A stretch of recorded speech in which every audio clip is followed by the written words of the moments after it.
भोकरदन तालुक्यातील कुंभारी गावात वाहनाला कट मारण्याच्या किरकोळ कारणावरून झालेल्या वादाचे रूप हाणामारी आणि कथित फायरिंग पर्यंत गेल्याची घटना घडली आहे। या प्रकरणात ग्रामस्थांनी 2 संशयितांना पकडून पोलिसांच्या ताब्यात दिलं असून तिघे संशयित हे फरार आहे।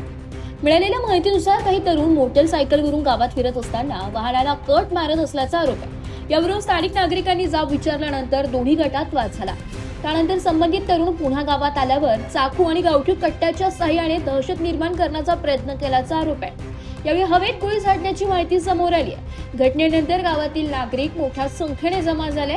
त्यानंतर झालेल्या गोंधळात 3 जण मोटरसायकलवरून पसार झाले, तर 2 संशयित पळत असताना ग्रामस्थांनी त्यांना पकडून पोलिसांच्या स्वाधीन केले। या घटनेनंतर संतप्त ग्रामस्थांचा रोष मोठ्या प्रमाणात उसळला होता। 2 संशयित ग्रामस्थांच्या ताब्यात आल्यानंतर वातावरण अधिकच तापले।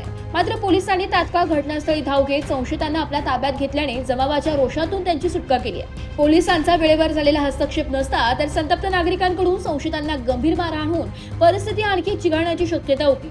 पोलिसांनी वेळीच परिस्थिती नियंत्रणात आणत पुढील अनर्थ टाळला व पोलिसांनी संशयितांकडून 1 गावठी कट्टा आणि 2 मोटरसायकली जप्त केल्या। या प्रकरणी राजकुमार कांतीलाल भोसले वर्ष 25 आणि पृथ्वीराज संतोष चव्हाण वर्ष 24 राहणार वजीरखेडा हल्ली मुक्काम हस्ताबाद यांच्या विरुद्ध गुन्हा दाखल करण्यात आलाय।